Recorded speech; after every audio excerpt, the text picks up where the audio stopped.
ಸಂಘದ ಪದಾಧಿಕಾರಿಗಳೇ ಮತ್ತು ರಾಜ್ಯದ ಮೂಲೆ ಮೂಲೆಯಿಂದ ಇವತ್ತು ಎಲ್ಲ ನನ್ನ ಮಹಿಳಾ ನೌಕರಸ್ಥೆ, ಬಹಳ ಸಂತೋಷ ಅನ್ಸುತ್ತೆ.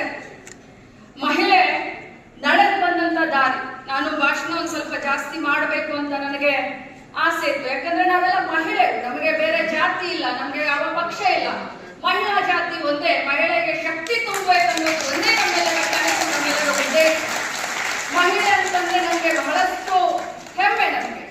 ನನಗೆ ಕೆಲವೊಂದು ಸಲ ನನಗೆ ಹೇಳ್ತಾರೆ ಜನ, ನೀನೇನಮ್ಮ ಬರೀ ಮಹಿಳಾ ಪರವಾಗಿದೆಯಾ, ನೀನು ಫೆಮಿನಿಸ್ಟ್ ಅಂತ ಕೇಳ್ತಾರೆ. ಫೆಮಿನಿಸ್ಟ್ ಅಂದ್ರೂ ಕೂಡ ಪರವಾಗಿಲ್ಲ, ಮಹಿಳೆಯರು ಮುಖ್ಯವಾಹಿನಿಗೆ ಬರಬೇಕು. ಮಹಿಳೆ ಸ್ವಚ್ಛಂದವಾದಂತ ಸ್ವತಂತ್ರವಾದಂತ ವಿಚಾರಧಾರೆಗಳನ್ನ ಇಟ್ಕೊಂಡು ಸಮಾಜದಲ್ಲಿ ಬದುಕನ್ನ ಕಟ್ಕೊಳ್ಬೇಕನ್ನುವಂಥದ್ದು ನಮ್ಮ ಉದ್ದೇಶ, ನಮ್ಮ ಸರ್ಕಾರದ ಉದ್ದೇಶ. ನಾನೆಲ್ಲ ನನ್ನ ಮಹಿಳಾ ನೌಕರಸ್ಥರ ಅಕ್ಕ ತಂಗಿಯರಿಗೆ ಹೇಳಲಿಕ್ಕೆ ಬಯಸ್ತೇನೆ, ಸರ್ಕಾರ, ಮಾನ್ಯ ಸಿದ್ದರಾಮಯ್ಯ ಸಾಹೇಬ್ರ ಸರ್ಕಾರ ಇರ್ಬೋದು ಅಥವಾ ನಮ್ಮ ಕಾಂಗ್ರೆಸ್ ಪಕ್ಷದ ಸರ್ಕಾರ ಯಾವಾಗ ಬಂದಿದೆ, ಮಹಿಳಾ ನೌಕರಸ್ಥರಿಗೆ ಮತ್ತು ಮಹಿಳೆಯರನ್ನ ಒಳಗೊಂಡಂತ ಅನೇಕ ಕಾನೂನನ್ನ ಮತ್ತು ಯೋಜನೆಯನ್ನ ತರುವಂತ ಕೆಲಸವನ್ನ ಯಾರಾದ್ರೂ ಮಾಡಿದ್ದಾರೆ ಅಂತ ಹೇಳಿದ್ರೆ ನಾವು ಸ್ವಾಭಿಮಾನಿಗಳು ಗಟ್ಟಿಯಾಗಿ ಹೇಳೋಣ, ಅದು ನಮ್ಮ ಸರ್ಕಾರ, ಸಿದ್ದರಾಮಯ್ಯನವರ ಸರ್ಕಾರ, ಕಾಂಗ್ರೆಸ್ ಸರ್ಕಾರ. ಒಂದು ವೇಳೆ ನಾವು ನಡೆದಂತ ಇತಿಹಾಸವನ್ನ ನಾವು ಇವತ್ತು ನೆನಪಿಸ್ಕೊಳ್ಬೇಕಾಗುತ್ತೆ.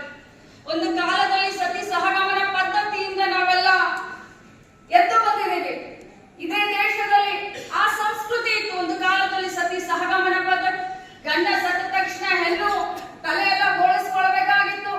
ಯಾವ ರೀತಿ ವನವಾಸವನ್ನ, ಯಾವ ರೀತಿ ಜೀವನವನ್ನ, ನರಕ ಯಾತನೆಯನ್ನ ಕಂಡಂತ ಈ ಹೆಣ್ಣು ಇವತ್ತು ನಮ್ಮ ಭಾರತ ದೇಶದ ಹೆಮ್ಮೆ ಮಗಳು, ಕರ್ನಾಟಕ ರಾಜ್ಯದ ಹೆಮ್ಮೆ ಮಗಳು, ಇವತ್ತು ಯಾವ ಮಟ್ಟಕ್ಕೆ ನಾವು ಮುಂದೆ ಬಂದಿದ್ದೀವಿ ಅಂತ ವಿಚಾರ ಮಾಡಿದಾಗ ಒಮ್ಮೊಮ್ಮೆ ನಮಗೆ ಮನಸ್ಸು ಅನಿಸುತ್ತೆ. ಆದ್ರೆ ಈಗಿನ ಪ್ರಸ್ತುತ ಕಾಲಘಟ್ಟದಲ್ಲೂ ಕೂಡ, ಅದರಲ್ಲೂ ನೀವೆಲ್ಲರೂ ಕಲ್ತಂತವರು, ಸ್ವಂತ ಶಕ್ತಿಯ ಮೇಲೆ ಸರ್ಕಾರದಲ್ಲಿ ಯಾವುದೋ ಒಂದು ಉದ್ಯೋಗದಲ್ಲಿ ತಾವು ಕೆಲಸವನ್ನ ಮಾಡ್ತಾ ಇದ್ದೀರಾ, ಇಷ್ಟೊಂದು ಸಂಘಟನೆಯಲ್ಲಿ ಇದ್ದೀರಾ, ಬಹಳಷ್ಟು ಕಾಮನ್ ಸೆನ್ಸ್ ಇದೆ ತಮಗೆ, ಬಹಳಷ್ಟು ಕಲ್ತಿದ್ದೀರಾ.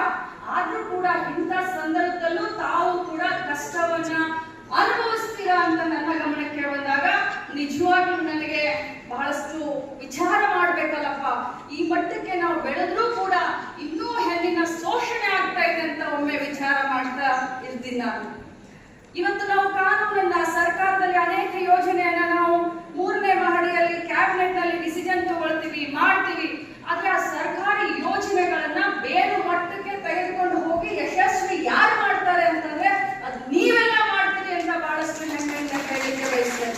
ಇದು ಯಾವುದೇ ಸರ್ಕಾರಕ್ಕೆ ಒಳ್ಳೆ ಹೆಸರು ಬರಬೇಕಾದ್ರೆ, ಕೆಟ್ಟ ಹೆಸರು ಬರಬೇಕಾದ್ರೆ ಸರ್ಕಾರಿ ನೌಕರಸ್ಥರ ಪಾತ್ರ ಬಹಳಷ್ಟಿರುತ್ತೆ. ನನ್ನ ಮಹಿಳೆಯರಿಗೆ, ನನ್ನ ಅಕ್ಕ ತಂಗಿಯರಿಗೆ ಹೇಳಲಿಕ್ಕೆ ಬಯಸ್ತೇನೆ. ನಾನು ಮೊದಲೇ ಹೇಳದ ಹಾಗೆ ಇವತ್ತು ಪ್ರಸ್ತುತ ಬಹಳಷ್ಟು ಜನ ಮಾತನಾಡಿದ್ದಾರೆ. ರೋಶ್ನಿ ಗೌಡ ಮಾತಾಡಿದ್ದಾರೆ, ನಾಗಲಕ್ಷ್ಮಿ ಚೌಧರಿ ಮಾತಾಡಿದ್ದಾರೆ, ಮಾನ್ಯ ಮುಖ್ಯಮಂತ್ರಿಗಳು ಕೂಡ ಹೇಳ್ತಾರೆ. ಮಹಿಳಾ ಸಬಲೀಕರಣದ ನಮ್ಮ 5 ಗ್ಯಾರಂಟಿಯಲ್ಲಿ 3 ಗ್ಯಾರಂಟಿ ಮಹಿಳಾ ಸಬಲೀಕರಣಕ್ಕೆ ನಾವು ತೆಗೆದುಕೊಂಡು ಬಂದಿದ್ದೀವಿ. ಗೃಹಲಕ್ಷ್ಮಿ, ಶಕ್ತಿ, ಬಹಳಷ್ಟು ಅನ್ನಭಾಗ್ಯ. ಆದ್ರೆ ಅದರ ಜೊತೆಯಲ್ಲಿ ಮೊನ್ನೆ ನಡೆದಂತ ನಮ್ಮ ICDS ಕಾರ್ಯಕ್ರಮ 50 ವರ್ಷದ ಸ್ವರ್ಣ ಸಂಭ್ರಮವನ್ನ ಮಾಡಿದಂತ ಸಂದರ್ಭದಲ್ಲಿ ಹೊಸದಾಗಿ ಅಕ್ಕ ಪಡೆ ಅಂತ ಹೇಳಿ ಮಹಿಳೆಯರ ಸುರಕ್ಷತೆಗೆ ಆದ್ಯತೆಯನ್ನ ಕೊಡಬೇಕು ಅಂತ ಹೇಳಿ ಅಕ್ಕ ಪಡೆಯನ್ನ 31 ಜಿಲ್ಲೆಯಲ್ಲಿ ನಾವು ನಮ್ಮ ಇಲಾಖೆ, ಮಹಿಳಾ ಮಕ್ಕಳ ಕಲ್ಯಾಣ ಇಲಾಖೆ ಜೊತೆಯಲ್ಲಿ ಗೃಹ ಇಲಾಖೆಯ ಸಹಯೋಗದೊಂದಿಗೆ ನಾವು ಪ್ರಾರಂಭ ಮಾಡ್ತಾ ಇದ್ದೇವೆ. ಅತಿ ಶೀಘ್ರದಲ್ಲಿ ಅದರ ಬಗ್ಗೆ ಅರಿವನ್ನು ಮೂಡಿಸಲಿಕ್ಕೆ ತಮ್ಮ ಸಂಘಟಕರಿಗೆ ಅದರ ಬಗ್ಗೆ ಏನೇನು ಇದಾವೆ, ಅದರ ಆಗು ಹೋಗುಗಳು ಯಾವ ರೀತಿ, ಅಕ್ಕ ಪಡೆ ಯಾವ ರೀತಿ ಕೆಲಸ ಮಾಡುತ್ತೆ, ಅಕ್ಕ ಪಡೆಯನ್ನ ತಾವು ಯಾವ ರೀತಿ ಬಳಸ್ಕೊಳ್ಬಹುದು ಅನ್ನೋದನ್ನ, ಆ ಸುತ್ತೋಲೆಯನ್ನ ತಮ್ಮ ಅಧ್ಯಕ್ಷ ಕೈಗೆ ನಾನು ಕೊಡ್ತೀನಿ. ತಮ್ಮೆಲ್ಲರಿಗೂ ಅಭಿನಂದಿಸ್ತೀನಿ. ಇನ್ನೊಂದು ಮಾತನ್ನ ಹೇಳಿ, ಯಾಕಂದ್ರೆ 12 ಗಂಟೆಗೆ ನಮ್ಮ ಕ್ಯಾಬಿನೆಟ್ ಮೀಟಿಂಗ್ ಇಟ್ಟಿವೆ. ಆದ್ರೆ ಮಾನ್ಯ ಮುಖ್ಯಮಂತ್ರಿಗಳು ನೋಡಿ, ಉಪಮುಖ್ಯಮಂತ್ರಿಗಳು ಡೆಲ್ಲಿಗೆ ಹೋಗಿದ್ರು ಯಾವುದೋ ಒಂದು ಖಾಸಗಿ ಕಾರ್ಯಕ್ರಮದ ನಿಮಿತ್ತ. ಏರ್ಪೋರ್ಟ್ ಇಂದ ಸೀದಾ ನಮ್ಮ ಕಾರ್ಯಕ್ರಮ ಬಂದಿದ್ದಾರೆ ಅಂತಂದ್ರೆ ನಮ್ಮ ಮಹಿಳೆಯರು ಕೊಡುವಂತ ಒಂದು ಮರ್ಯಾದೆ.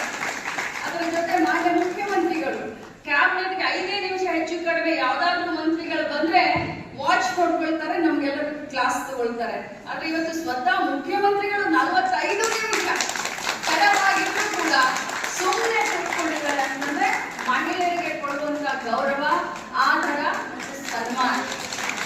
ಒಂದು ವೇಳೆ ನಾವು ಯಾವತ್ತಿಗೂ ಒಂದು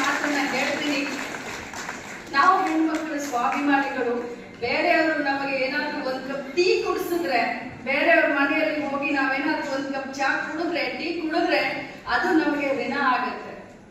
ಯಾವಾಗ ನಾವು ಅವ್ರನ್ನ ನಮ್ಮ ಮನೆಗೆ ಕರೆದು ಟೀ ಜೊತೆಯಲ್ಲಿ ಉಪಮಾನ ಕೊಟ್ಟಾಗ ನಮ್ಮ ಋಣ ಕಡಿಮೆ ಆಗುತ್ತೆ ಅಂತ. ಆದ್ರೆ ಇವತ್ತು ಒಂದ್ ಮಾತನ್ನ ಹೇಳಲಿಕ್ಕೆ ಬಯಸ್ತೇನೆ, ಅಲ್ಲಿಂದ ಇಲ್ಲಿಯವರೆಗೆ ಕಾಂಗ್ರೆಸ್ ಪಕ್ಷ ಮಹಿಳೆಯರ ಬಗ್ಗೆ, ಮಹಿಳೆಯರಿಗೋಸ್ಕರ ಇದ್ದಂತ ಸರ್ಕಾರ ಮಾಡ್ತಾ ಇರುವಂತಹ ಯೋಜನೆಗಳು ನಾವು ಕೃತಜ್ಞತೆಯನ್ನು ಸಲ್ಲಿಸಬೇಕು. ಹಾಗೆ ಹೇಳಿದ್ರು, ತಾವು ಎದ್ದು ನಮಸ್ಕಾರ ಮಾಡಬಾರ್ದು, ಇದು ನಮ್ಮ ಹಕ್ಕು. ಆ ಹಕ್ಕನ್ನ ಇವತ್ತು ಋತುಚಕ್ರ ರಜೆಯನ್ನ 1 ವರ್ಷಕ್ಕೆ 12 ದಿನ, ಪಾಪ ರೋಶ್ನಿ ಓದ್ಬೇಕಾದ್ರೆ ಏನೋ ಹೆಚ್ಚು ಕಡಿಮೆ ಮಾಡಿದ್ರು. ನಗರ ಮಾಡ್ಬೇಕಾದ್ರೆ ಹೇಗಿತ್ತು ಗೊತ್ತಾ, 26 ವರ್ಷದ ಹಿಂದೆ ದದಬಬ ಅಂತ ಇದ್ದೆ, ಇವತ್ತು ಹಾಗೆ ಪಾಪ ಪ್ರಯತ್ನ ಮಾಡಿದ್ರು, ಪ್ರಯತ್ನವಾದಿಗಳಿದ್ದಾರೆ. ನನ್ನ ಇಲಾಖೆಯಲ್ಲಿ ಈ ಮಹಿಳಾ ನೌಕರರ ಸಂಘಕ್ಕೆ ಒಂದು ಆಫೀಸ್ಗೆ ಮಾನ್ಯ ಹೊರಟ್ಟಿ ಸಾಹೇಬರು ಹೇಳಲಿಕ್ಕೆ ಒಂದು ಆಫೀಸ್ ಅನ್ನು ಕೊಟ್ಟಿದ್ದೇನೆ. ನಾನು ಮಾನ್ಯ ಮುಖ್ಯಮಂತ್ರಿಗಳ ಹತ್ರ ಚರ್ಚೆ ಮಾಡಿ, ಯಾಕಂದ್ರೆ ನಾನು ಒಬ್ಬ ಮಹಿಳೆ ಇದ್ದೀನಿ, ಸೊ ಖಂಡಿತವಾಗ್ಲೂ ತಮ್ಮನ್ನ ಅಲ್ಲಿಂದ ಹೊರಗಡೆ ಕಳಿಸಲ್ಲ. ಯಾಕಂದ್ರೆ ಅದು ನನ್ನ ಮರ್ಯಾದೆ ಪ್ರಶ್ನೆ. ನಾನು ಯಾವತ್ತೂ ನನ್ನ ಬಿಟ್ಕೊಡೋದಿಲ್ಲ. ಮಾನ್ಯ ಮುಖ್ಯಮಂತ್ರಿಗಳ ಪರ್ಮಿಷನ್ ತೆಗೆದುಕೊಂಡು ಉಪಮುಖ್ಯಮಂತ್ರಿಗಳ ಹತ್ರ ಮಾತನಾಡಿ ತಮಗೆ ಅದನ್ನ ಆಫೀಸ್ ಅನ್ನ ಯಾವ ರೀತಿ ನಾವು ಕೊಡಬಹುದು ಅನ್ನೋದ್ರ ಬಗ್ಗೆ ನಾನು ಗಮನ ಹರಿಸ್ತೀನಿ ಅಂತ ಹೇಳಿ ತಾವೆಲ್ಲರೂ ಅಭಿನಂದನೆಯನ್ನು ಸಲ್ಲಿಸ್ತೀನಿ. ಕಾನೂನಿನ ಅರಿವು, ತಮ್ಮ ಹಕ್ಕಿನ ಅರಿವನ್ನ ತಾವು ಇಟ್ಕೊಳ್ಬೇಕು. ಅವಾಗ ಬೇರೆಯವರಿಗೆ ಕಾನೂನಿನ ಅರಿವು ಮತ್ತು ಹಕ್ಕಿನ ಅರಿವನ್ನ ಕೊಡ್ಲಿಕ್ಕೆ ಸಾಧ್ಯ. ಸಂವಿಧಾನ ಶಿಲ್ಪಿ ಡಾಕ್ಟರ್ ಅಂಬೇಡ್ಕರ್ ಅವರ ಕಂಡಂತ ಕನಸು ನನಸಾಗಲಿಕ್ಕೆ ಸಾಧ್ಯ ಅಂತ ಹೇಳ್ತಾ ಇನ್ನೊಮ್ಮೆ ತಮ್ಮೆಲ್ಲರಿಗೂ ಅಭಿನಂದಿಸಿ ನನ್ನ ಮಾತು. ಜೈ ಹಿಂದ್, ಜೈ ಕರ್ನಾಟಕ, ಜೈ